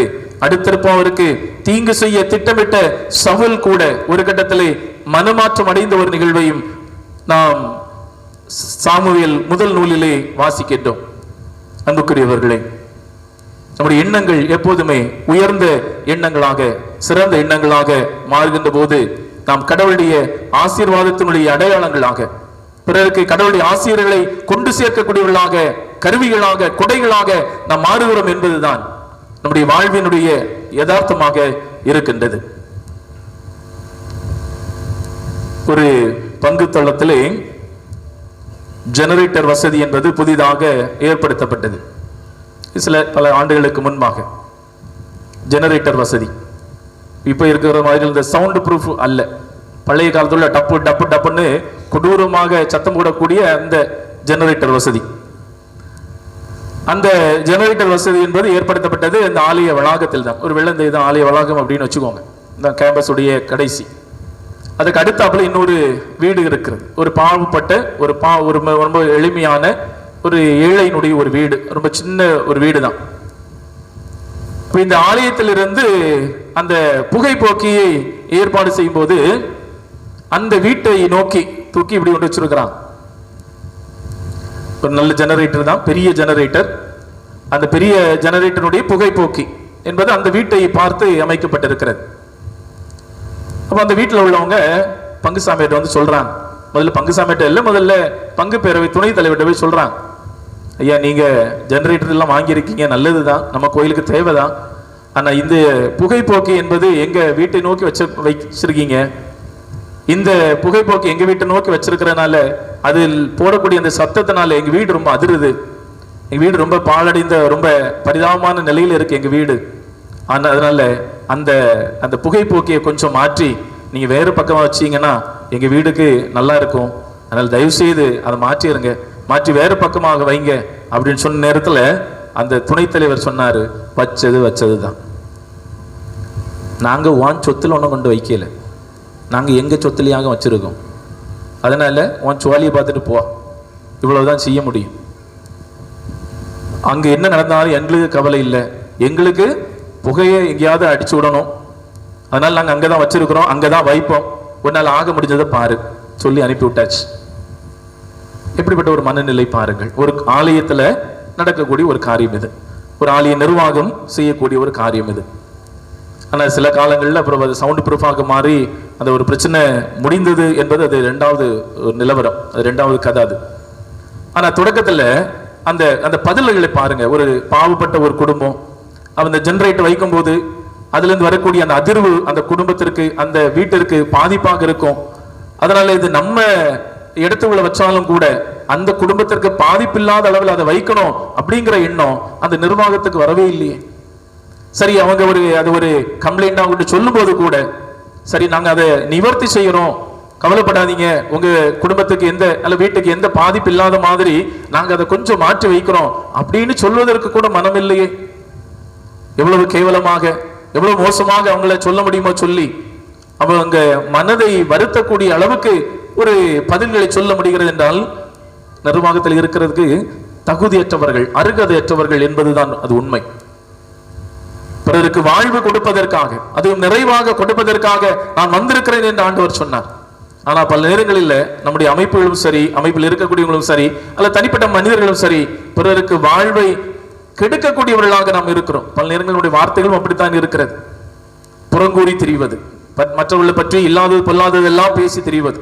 சமீபத்தில் ஒரு சின்ன குறும்படமாக ஒன்று பார்த்தேன். அந்த குறும்படத்துல ஒரு மாமியார் மருமகள் ஒரு வீட்டில் இருக்கிறாங்க. அந்த மாமியார் இடத்துல மருமகள் சொல்றாங்க, மாமி நான் கொஞ்சம் வேலையாக இருக்கிறேன், பக்கத்து வீட்டு அக்காட்ட ஒரு பொருள் வாங்கிட்டு வந்துருவீங்களா அப்படின்னு கேட்குறாங்க. இந்த மாமியாரும் ரொம்ப சந்தோஷமா வாங்கிட்டு வரமா, நான் போய் வாங்கிட்டு வந்துடுறேன் அப்படின்னு சொல்லி அந்த வீட்டுக்கு போறாங்க. அந்த வீட்டில் ஒரு பெண்மணி இருக்கிறாங்க. அந்த பெண்மணி இடத்துல மருமகள் கேட்டு அந்த பொருளை கேட்கிறாங்க. அந்த அம்மா எடுத்து கொடுக்குறாங்க. கொடுக்கும்போது அந்த பெண்மணி கேட்குறாங்க, பாவம் கஷ்டமான இந்த வயசான காலத்துல நீங்களா வரணும், மருமகளை சொன்னா அவ வந்து வாங்கிட்டு போயிருப்பா இல்லையா அப்படின்னு கேட்குறாங்க. நல்ல மருமக, நல்ல மாமியார் அப்படின்னு என்ன சொல்லணும்? நானா தாம்மா வந்தேன், அவ சொன்னா நானா தான் வந்தேன் அப்படின்னு சொல்லணும். ஆனா இந்த மாமியார் ரொம்ப வித்தியாசமானவங்க. உடனடியாக அவங்கள்ட்ட சொல்றாங்க, என்னத்தை சொல்லுது, ஒரு வேலையும் அவ செய்யறதில்லை, ஒரு வேலையும் செய்ய மாட்டேன், தின்னணும் தூங்கணும், தின்னணும் தூங்கணும், டிவியும் கட்டி அழணும், இதுதான் அவளுக்கு வேலை. ஒரு வேலையும் வீட்டில் செய்யறது கிடையாது, குனிஞ்சு நிமிர்றது கிடையாது, எல்லாத்தையும் நான் தான் செய்ய வேண்டியதா இருக்கு. ஒரு இடத்துக்கு வெளியே போறாளா செய்யவே மாட்டான். எப்போ பார்த்தாலும் அந்த செல்லும் உண்டு, அவன் அந்த டிவியும் உண்டு, அதே கட்டி அழுதுட்டு கிடக்கியா. வந்து என்னமா சொல்ல முடியும், பாவம் என் கஷ்டம் என்ன விட போகட்டும் அப்படின்னு சொல்றாங்க. வெளியேந்து மருமக கேட்டுட்டு இருக்கு, வெளியேந்து மருமக கேட்டுட்டு இருக்கு. இனி வீட்டுக்கு வர்றாங்க. திரும்ப வந்த உடனே, மாமி வாங்கிட்டு வந்துட்டீங்களா? மக்களே வாங்கிட்டு வந்துட்டேன். அக்கா ஏதாவது சொன்னாங்களா? நீ தான் அவளை நம்பிட்டு இருக்க, அவ உன்னை பத்தி என்னதெல்லாம் சொல்லி தந்தா தெரியுமா, என்னதெல்லாம் சொல்லி தந்தா, நீ அப்படியா இப்படியா, உன்னை பத்தி அவ என்னதெல்லாம் சொல்லுயா, நீ ஒருத்தடி முகம் கொடுத்து பேச மாட்டியா, முகத்தை கருத்து தான் பேசுவியா, எப்பவுமே டிவியை பார்த்துட்டு தான் கிடப்பியா, ஒரு வேலை செய்ய மாட்டியா, என்னது இல்லாமோ சொல்லியா, நீ பார்த்து பழகு அவள்கிட்ட எல்லாம் ரொம்ப வச்சுக்காத என்ன, அழகா சொல்லி கொடுத்தாச்சு. இதை அவங்க கேட்டுட்டு இருக்காங்க. இதை பல குடும்பங்கள்ல பிரச்சனைக்குன்னே இப்படிதான் இருப்பாங்க. கொஞ்சம் இருப்பாங்க புறங்கூறி தெரிவது, நல்லவற்றை பேச மாட்டார்கள், நல்லவற்றை பிறரிடத்தில் கொண்டு சேர்க்க மாட்டார்கள், எது தேவையில்லையோ அதைத்தான் கொண்டு போய் சேர்ப்பாங்க. அப்படிப்பட்ட மனிதர்களும் நம்முடைய சமூகத்தில் நிறைய பேர் இருக்கிறாங்க. ஃபேஸ்புக்கு, வாட்ஸ்அப்பு, நிறைய இடங்கள்ல இன்று தேவையில்லாத காரியங்களை எல்லாம் கொண்டு சேர்ப்பதற்கென்று பல மனிதர்கள் இருக்கிறார்கள். நல்லவற்றை கொண்டு சேர்க்கக்கூடிய மனிதர்கள் என்பது மிக மிக குறைவு. அது பங்கு சமூகங்களையும் உண்டு, குடும்பங்களையும் உண்டு. பங்குல ஒரு நல்ல காரியம் நடந்துச்சு அப்படின்னா அது ஒரு இடமும் போகாது, இந்த கேம்பஸை தாண்டி வெளியே போகாது. ஒரு நல்ல காரியம் நடந்துச்சுன்னா, அதுவே அதுல ஒரு தேவையில்லாத ஒரு காரியம் நடந்துச்சுன்னா இந்த உலகம் முழுவதும் கொட்டடிக்கப்படும். உலகம் முழுவதும் அது போய் சேர்ந்துடும், கொஞ்ச நேரத்துல போய் சேர்ந்துடும். தேவையில்லாதவற்றிற்கு அதிக முக்கியத்துவம் கொடுப்போம், தேவையானவற்றிற்கு அல்லது முக்கியத்துவம் வாய்ந்தவற்றிற்கு நம்ம முக்கியத்துவம் கொடுப்பதே இல்லை, அதை யாருக்குமே கொண்டு சேர்ப்பதில்லை. கெட்ட காரியங்களுக்கு கொடுக்கக்கூடிய முக்கியத்துவத்தை நல்ல காரியங்களுக்கு நாம் எப்போது கொடுக்க போகிறோம்? நல்லவற்றில் நல்ல மனிதர்கள், நல்ல கருவூலத்தில் இருந்து நல்லவற்றை பிறருக்கு கொடுக்க அழைக்கப்பட்டவர்கள். நம்ம எல்லோருமே நல்லதை பிறருக்கு கொடுக்கத்தான் அழைக்கப்பட்டிருக்கிறோம், கெட்டதை அல்ல. கெட்டதை கொடுக்கிறோம் அப்படின்னா நம்முடைய கருவூலத்துல கெட்டது தான் மலிஞ்சு கிடக்குதுன்னு அர்த்தம். அசிங்கங்களும் வாடை அடிக்கக்கூடிய காரியங்களும் தான் நம்முடைய உள்ளத்துல நிறைந்து கிடக்கிறது என்பது அர்த்தம். அதையா கொடுக்கிறது, அதையா கொடுப்பதற்கு அழைக்கப்பட்டிருக்கிறோம்? நல்லவற்றை கொடுப்பதற்கு அல்லவா ஆண்டவர் நம்மை அழைத்திருக்கிறார், நல்லவற்றை பிறருக்கு கொடுப்பதற்கு. ஒரு மறைக்கல்வி ஆசிரியர், அந்த அந்த குடும்பத்துல 2 ஆண் மக்கள் இருக்கிறாங்க. 2 ஆண் மக்கள். தம்பி, அண்ணன் வந்து வெளிநாட்டுல வேலை செய்யறாரு, தம்பி இங்க உள்ளூர்ல வேலை செய்யறாரு. அப்ப அண்ணன் வெளிநாட்டில இருந்து தன்னுடைய பிள்ளைகளுக்கு கொஞ்சம் பொருட்கள், சின்ன பிள்ளைகளுக்கான கொஞ்சம் பொருட்கள், துணிமணிகள் எல்லாம் வாங்கி கொடுக்கிறார், விளையாட்டு பொருட்கள் வாங்கி கொடுத்திருக்கிறார். தம்பியுடைய பிள்ளைகளும் பாவம், அவங்கள கஷ்டப்படுவாங்களே, இந்த என் பிள்ளைங்க மட்டும் இந்த துணிகளையும் போட்டு விளையாட்டு பொருட்கள் விளையாடிட்டு இருக்கும்போது என் தம்பி பிள்ளைங்களுக்கு கஷ்டப்படுவாங்களே அப்படின்னு நினைச்சு தன்னுடைய தம்பி பிள்ளைகளுக்கு கொஞ்சம் போல கொடுத்திருக்கிறார். அந்த பொருட்கள் வந்த உடனே அந்த அண்ணனுடைய மனைவி தம்பி பிள்ளைகளை கூப்பிட்டு, உங்க பெரியப்பா உங்களுக்கு கொஞ்சம் பொருட்கள் வாங்கி தந்திருக்கிறாங்க, நீங்க பயன்படுத்துங்க அப்படின்னு சொல்றாங்க. இதுல 2 குடும்பங்களுக்கும் ஒரு சின்ன பிரச்சனை, அவங்களுக்கு பெரிய அளவு பேசிக்கொள்வதில்லை அண்ணன் தம்பிக்குள்ளால.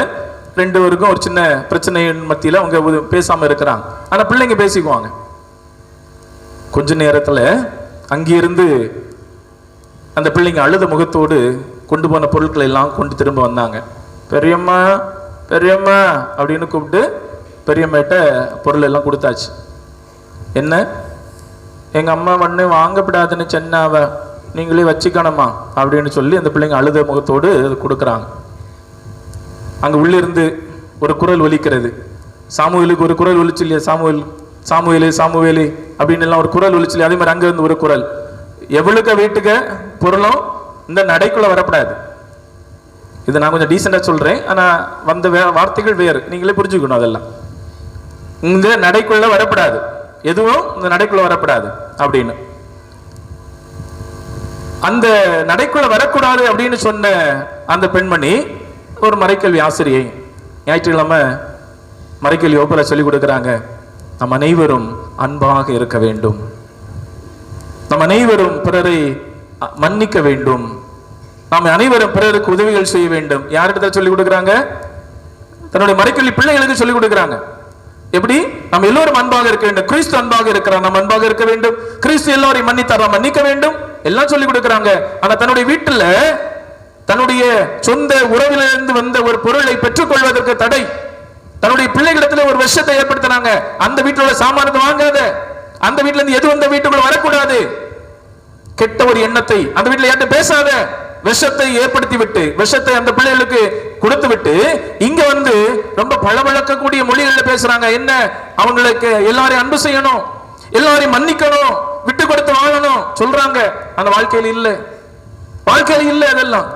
அதனால முதலே சொன்னேன், பல நேரங்களில் நாம் சம்பிரதாய கிறிஸ்தவர்களாக இருக்கிறோமே தவிர உண்மையான ஆன்மீக கிறிஸ்தவர்களாக நாம் இல்லை. அப்படி ஆன்மீக கிறிஸ்தவர்களாக நாம் இருந்திருந்தோம் அப்படின்னா எப்போதே இந்த பகுதி என்பது ஆண்டவருடைய இறையாட்சியாக உருவெடுத்திருக்கும். ஆக நல்ல எண்ணங்கள், நல்ல சிந்தனைகள் தான் ஒரு மனிதனை உலகுக்கு அடையாளப்படுத்தும். நம்ம நல்ல உணர்வோடு, நல்ல சிந்தனைகளோடு, எல்லோருமே அன்பு செய்யக்கூடிய உணர்வோடு, எல்லோருமே ஏற்றுக்கொள்ளக்கூடிய உணர்வோடு, பகைமைகளை மறந்து ஏற்றத்தாழ்வுகளை எல்லாம் அகற்றி நாம் ஆண்டவருக்குரியவர்கள் என்ற உணர்வோடு ஒரே பந்தியில உட்கொள்ளுகிறோமே, நம்ம எல்லோருமே கிறிஸ்துவுடைய உடலினுடைய உறுப்புகள் என்ற உணர்வோடு நாம் ஒன்றித்து வாழ்கின்ற போது, நல்ல உணர்வுகளை, நல்ல எண்ணங்களை நாம் விதைத்து வாழ்கின்ற போது உண்மையான கிறிஸ்துவை நாம் அறிக்கையிட தொடங்கி விடுகிறோம் என்பதுதான் உண்மை. அப்படிப்பட்ட உண்மையான கிறிஸ்துவை அறிக்கையிடக்கூடிய மனிதர்களாக நாம் ஆள்கிறோமா என்ற கேள்வியை நமக்குள்ளாக எழுப்பிக் கொண்டு அதற்கான விடை தேட முயல்வோம். இறைவன் நம்மை இன்னும் அதிகமாக ஆசீர்வதிக்க தொடரும் இந்த திருப்பலியிலே மன்றாடுவோம்.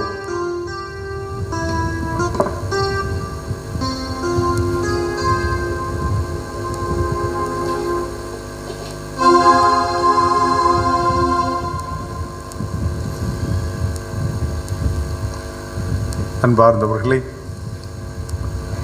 அனைவரும் எழுந்து நின்று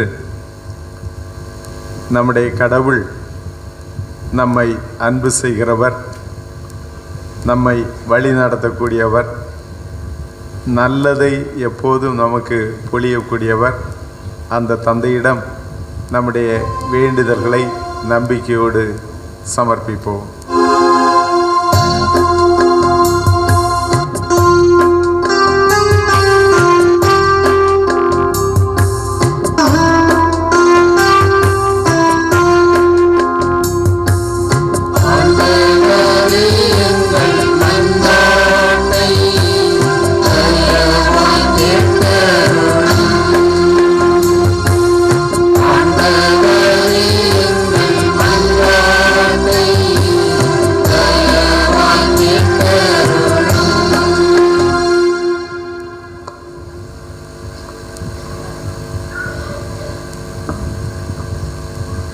நீ எனக்கு உரியவன் என கூறி நீர் தேர்ந்து கொண்டு திருப்பொழிவு செய்து கொண்ட எம் திருத்தந்தை, ஆயர்கள், குருக்கள், துறவியர் யாவரும் உமது பாதுகாப்பையும் மன உறுதியையும் உடல் நலனையும் தந்து வழிநடத்திட வேண்டுமென்று இறைவா உம்மை மன்றாடுகிறோம்.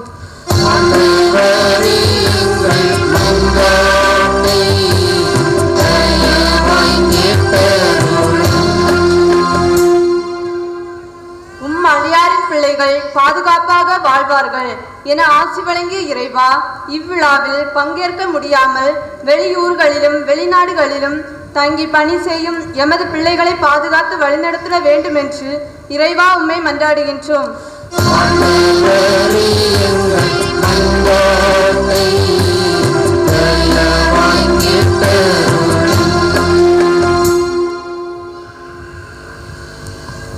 நான் உன்னை முன்னைய நிலைக்கு கொண்டு வருவேன் என்று வாக்குறுதி தந்த இறைவா, கொரோனா பெருந்தொற்றால் உடல் நலம், பொருளாதாரம் பாதிக்கப்பட்டோர் மற்றும் மழை வெள்ளத்தால் பாதிப்படைந்தோர் அனைவரும் தங்கள் பாதிப்புகளிலிருந்து மீண்டு விரைவில் இயல்பு நிலை அடைந்திட வேண்டுமென்று இறைவா உம்மை மன்றாடுகின்றோம்.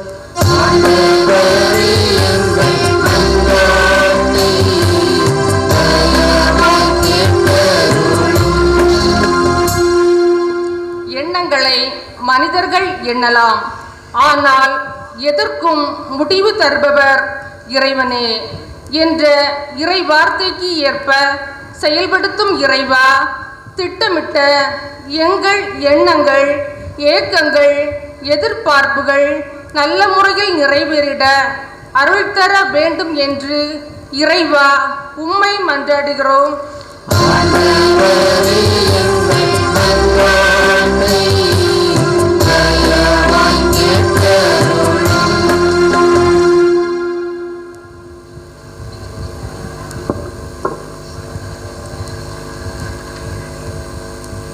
நீடிய ஆயுளால் உனக்கு நிறைவளிப்பேன் என்று ஆசி வழங்கிய அன்பு தந்தையே, இன்றைய நாள் திருப்பலிக்கு தலைமையேற்று எமக்காக ஜெபித்த அருள் தந்தை சகாய ஜஸ்டிஸ் எங்கள் எண்ணங்கள் இனிதாய் செம்மையுற சிறந்ததொரு மறையுரை ஆற்றி ஜெபித்த அருள் தந்தை பெனிட்டோ ஆகியோரை இறைவன் நிறைவாய் ஆசீர்வதித்து காத்திடவும், இறைப்பணியாற்ற தேவையான உடலுள்ள நலனையும் இறை ஞானத்தையும் அளித்து காத்திட வேண்டுமென்று இறைவா உம்மை மன்றாடுகிறோம்.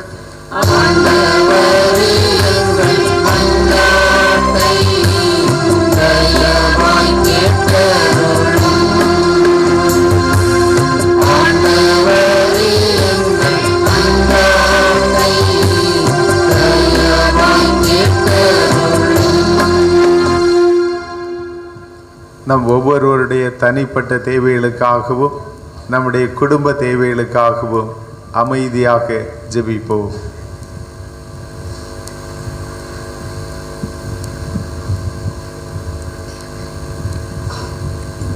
அன்பு தந்தையே இறைவா, புனித ஆரோக்கியநாதர் மீது அன்பும் பற்றும் பாசமும் நம்பிக்கையும் கொண்டிருக்கிற உம்முடைய மக்கள் வேண்டி விரும்பி கேட்கின்ற அனைத்து வேண்டுதல்களையும் கனிவுடன் செவிசாய்த்து அவைகளை நிறைவு செய்தள்ள வேண்டும் என்று எங்கள் ஆண்டவராகிய கிறிஸ்து வழியாக உம்மை மன்றாடுகின்றோம்.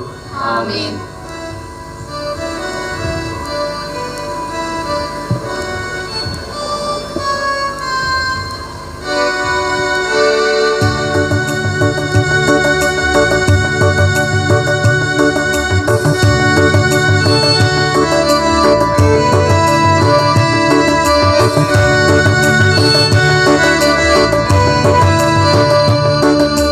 பலியாக எதை உனக்கு தருவேன்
சகோதர சகோதரிகளே, என்னுடையதும் உங்களுடையதுமான இப்பலி எல்லாம் வல்ல தந்தையாகிய இறைவனுக்கு ஏற்புடையதாகும்படி மன்றாடுங்கள்.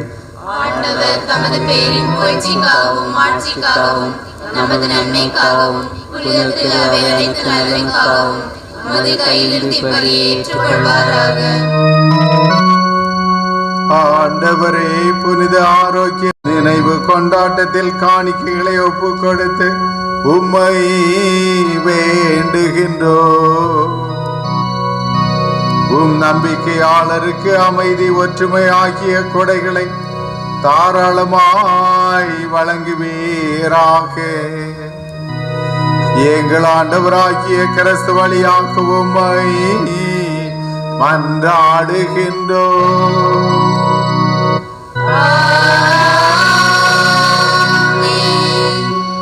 ஆண்டவர் உங்களோடு இருப்பாராக.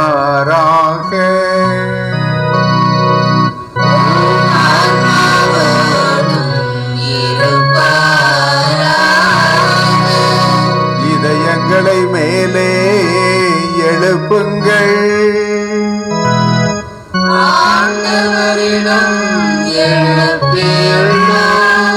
நம் இறைவனாகிய ஆண்டவருக்கு நன்றி கூறுவோம்.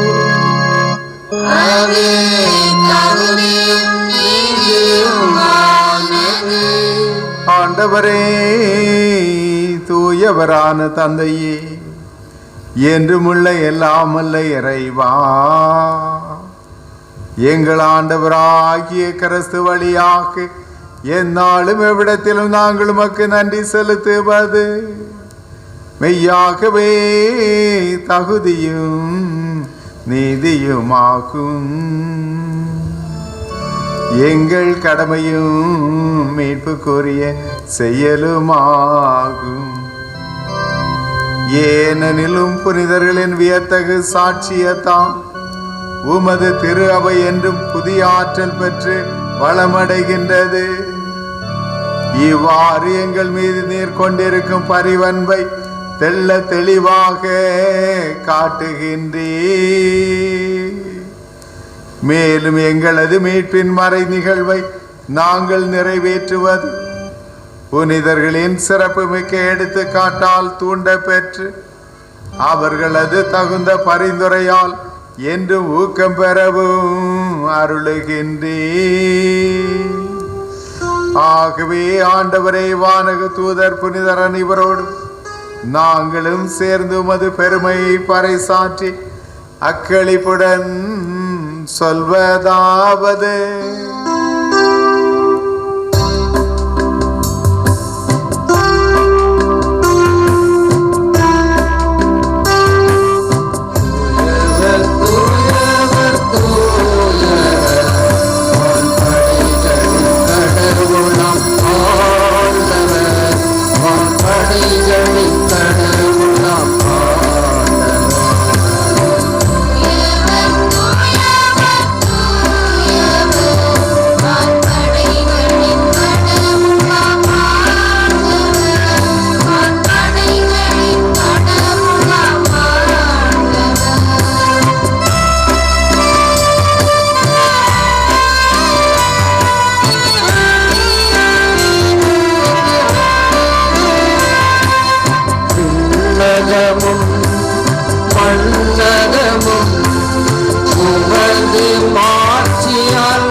ஆண்டவரே, நீர் மெய்யாகவே தூயவர், தூய்மை அனைத்திற்கும் ஊற்று. ஆகவே உம்முடைய ஆவியை பொழிந்து இக்காணிக்கைகளை தூய்மைப்படுத்த உம்மை வேண்டுகின்றோம். இவ்வாறு எங்கள் ஆண்டவர் இயேசு கிறிஸ்துவின் உடலும் இரத்தமுமாக எங்களுக்கு இவை மாறுவனவாக.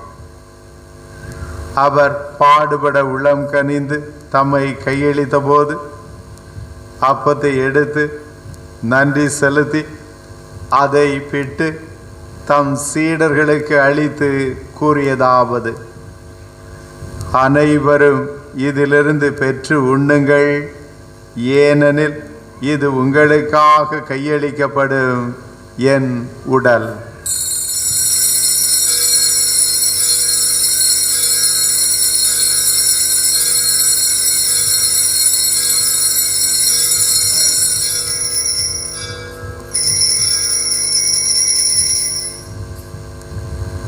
அவ்வண்ணமே இரவு விருந்தை அருந்திய பின் கிண்ணத்தையும் எடுத்து மீண்டும் உமக்கு நன்றி கூறி தம் சீடர்களுக்கு அளித்து அவர் கூறியதாவது: அனைவரும் இதிலிருந்து பெற்று பருகுங்கள், ஏனெனில் இது புதிய நிலையான உடன்படிக்கைக்கு உரிய என் இரத்தத்தின் கிண்ணம்.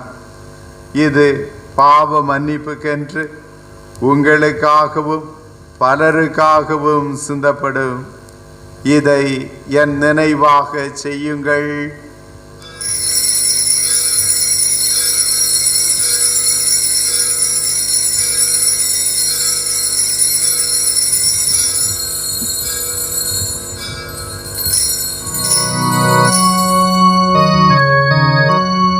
நம்பிக்கையின் மறைபொருள்.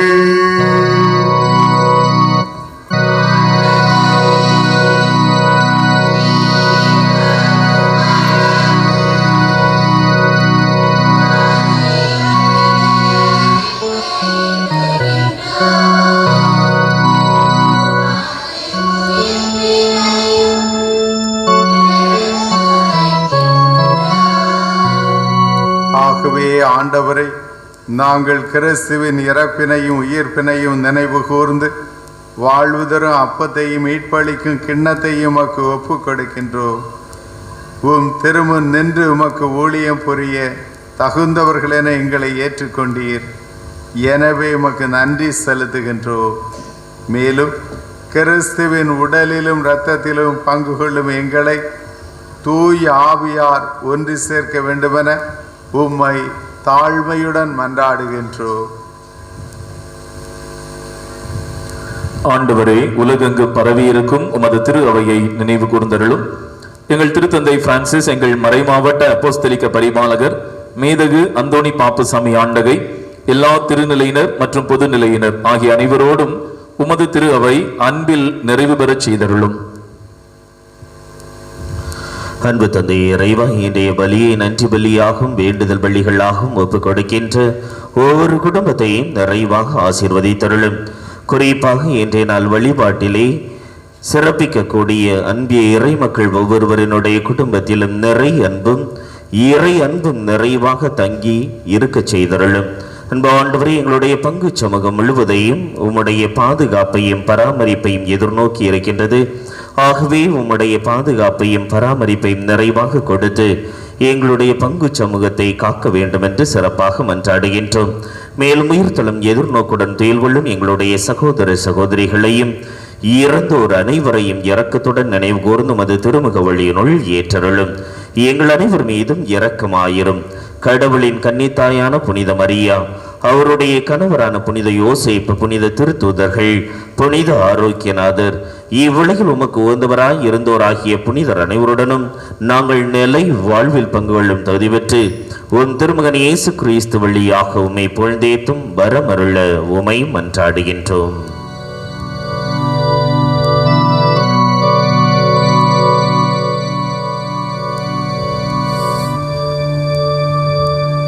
இவர் வழியாக இவரோடு இவரில்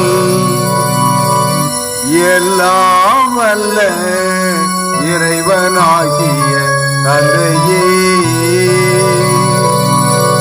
தூயாவியாரின் ஒன்றிப்பில் எல்லா புகழும் ஆட்சியும் என்றென்று உமக்கு உரியதே.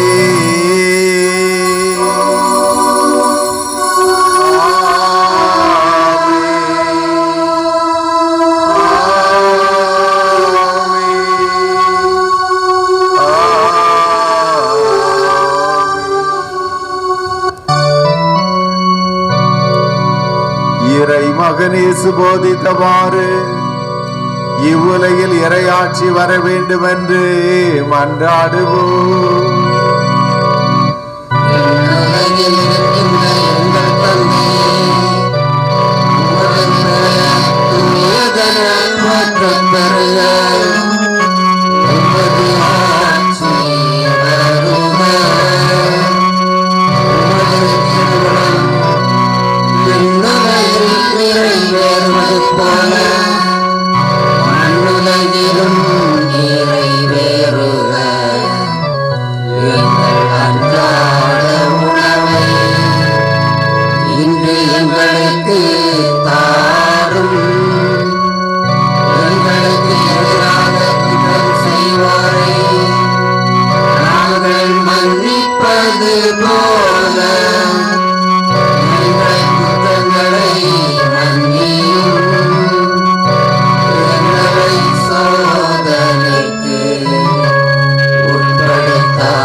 தீமை அனைத்திலுமிருந்து எங்களை விடுவித்து எங்கள் வாழ்நாளில் அமைதியை கனிவுடன் அருளுமை மன்றாடுகின்றோ. உமது இரக்கத்தின் உதவியா நாங்கள் பாவத்திலிருந்து எப்போதும் விடுதலை பெற்று யாதொரு கலக்கமுமின்றி நலமாயிருப்போமாக. நாங்கள் எதிர்நோக்கி இருக்கும் பேரின்பத்திற்காகவும் எம்மீட்பராகிய இயேசு கிறிஸ்துவின் வருகைக்காகவும் காத்திருக்கின்றோம்.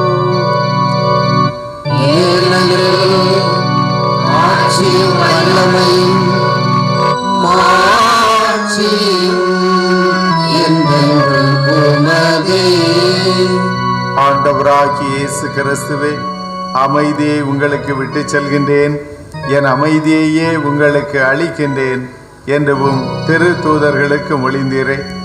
எங்கள் பாவங்களை பாராமல் உமது திரு அவையின் நம்பிக்கையை கண்ணோக்கி உமது திருவுளத்திற்கு ஏற்ப அதற்கு அமைதியையும் ஒற்றுமையையும் அளித்தருள்வீராக. என்றென்று வாழ்ந்து ஆட்சி செய்கின்றவர் நீரே. ஆண்டவருடைய அமைதி உங்களோடு என்றும் இருப்பதாக.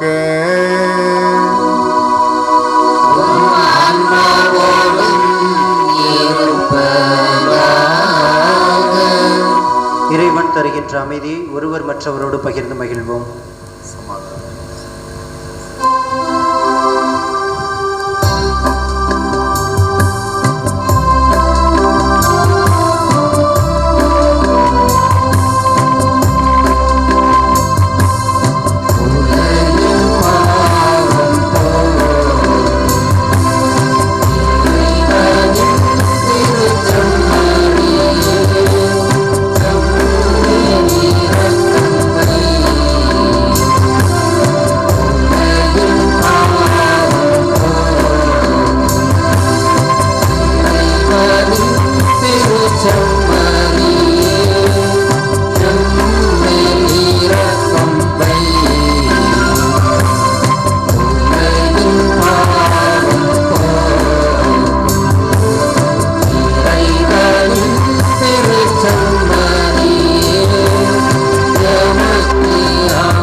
இதோ இறைவனின் செம்மறி, உலகின் பாவங்களை போக்குகின்றவர்.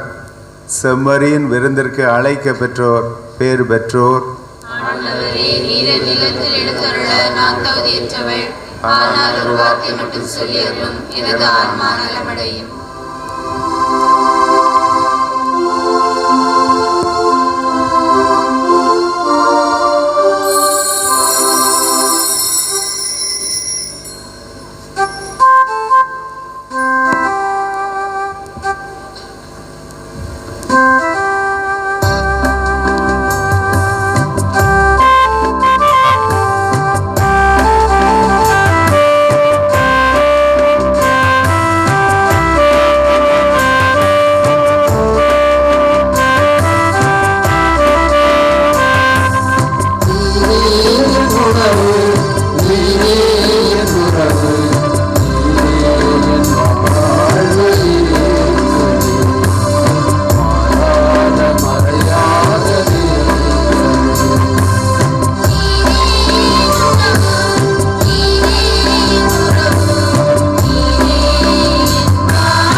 இருப்பார் என்ற உமது வாக்கின்படி நாங்கள் செய்த ஒவ்வொரு செயலிலும் என்னோடு உடனிருந்து வழி நடத்தி எல்லாவற்றிலும் எங்களுக்கு வெற்றி தந்த மது மேலான ஆசிருக்காக நன்றி நவிழ்கின்றோம் இறைவா.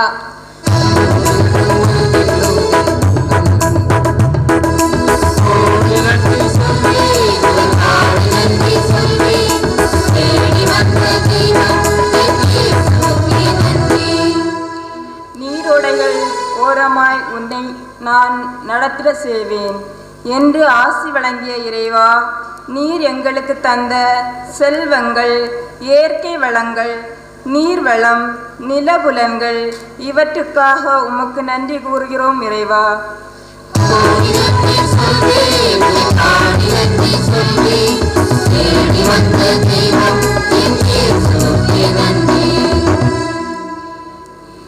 உன் பிள்ளைகளுக்கு நான் கற்றுக் கொடுப்பேன், அவர்கள் நிறைவாழ்வு பெற்று சிறப்புறுவர் என்ற உமது வாக்கு தத்தத்தின்படி நீர் எங்களுக்கு தந்த குழந்தை செல்வங்கள், அவர்கள் பெற்றுக்கொண்ட திறமைகள், கற்ற கல்வி, பெற்ற வேலை வாய்ப்புகள் இவற்றிற்காக உமக்கு நன்றி கூறுகின்றோம் இறைவா.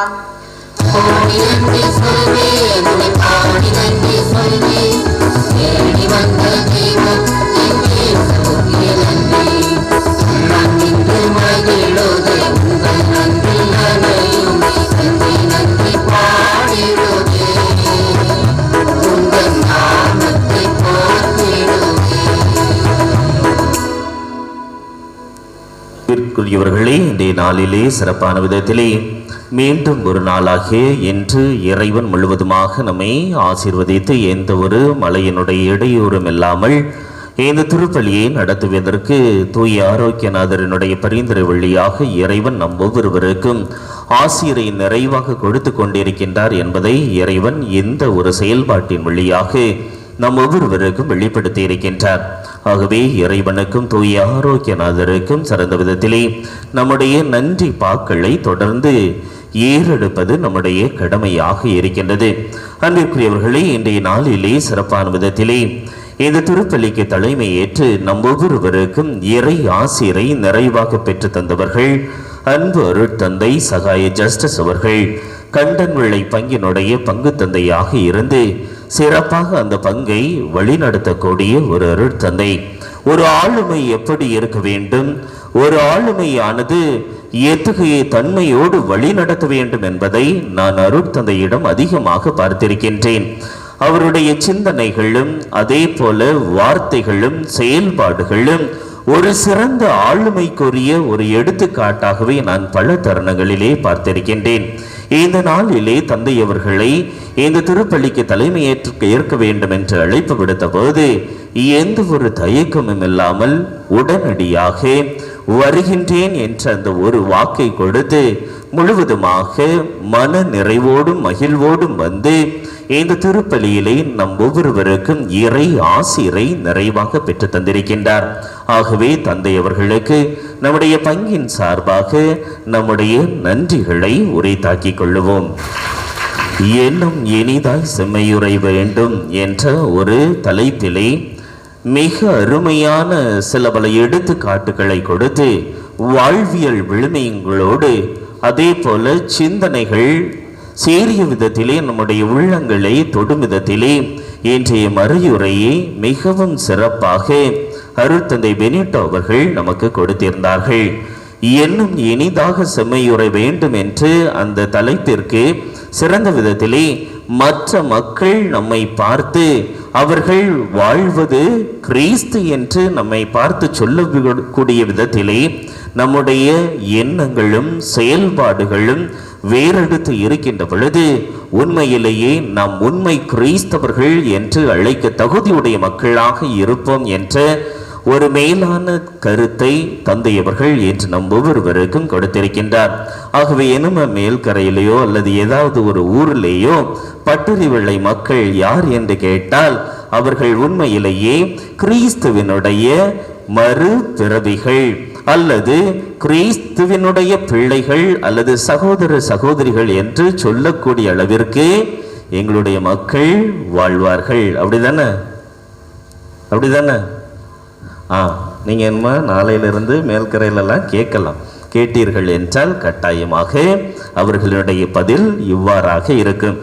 ஆகவே அந்த விதத்திலே சிறப்பாக நம்முடைய உள்ளங்களை தொடும் விதத்திலே அருமையான மறையுரையாற்றிய நம்முடைய பாசமிகு தந்தை முரசங்கோடு பங்கினுடைய பங்கு தந்தையாக இருந்து அப்பங்கை சிறந்த முறையில் வழி நடத்தக்கூடிய தந்தை பெனிட்டோ அவர்களுக்கு நம்முடைய பங்கின் சார்பாக நன்றிகளை உரித்தாக்கிக் கொள்கின்றேன்.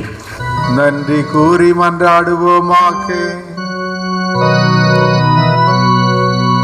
ஆண்டவரே, புனித ஆரோக்கியநாதரின் நினைவு கொண்டாட்டத்தில் நாங்கள் உட்கொண்ட இத்திரு உணவு எங்கள் மனங்களையும் இதயங்களையும் புனிதப்படுத்துவதாக.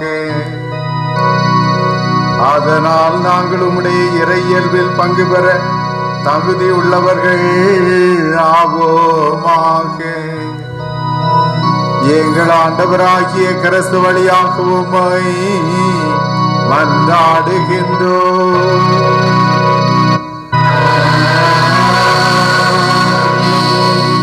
ஆண்டவர்களோடு இருப்பாராக.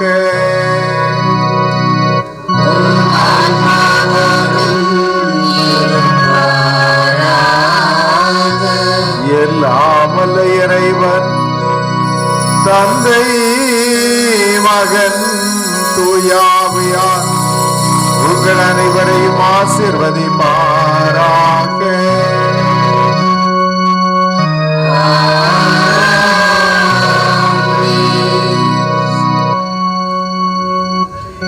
உடையதாய் செயல்பட சென்று வாருங்கள். திருப்பலி நிறைவேறிற்று.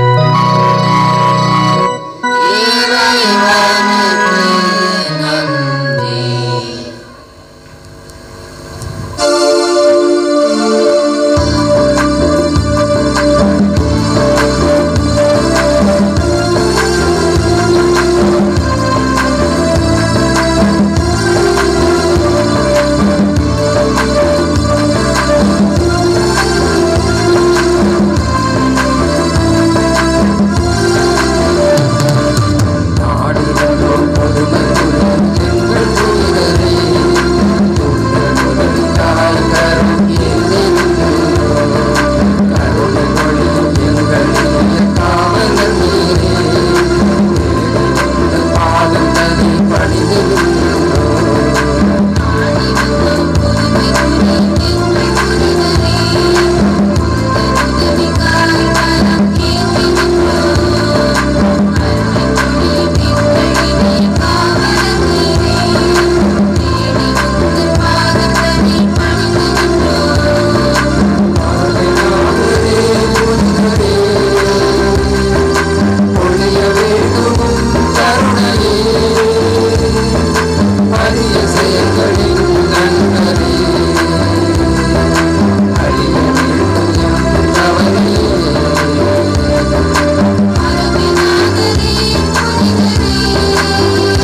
தந்தை மகன் தூய ஆவியின் பேராலே ஆமென்.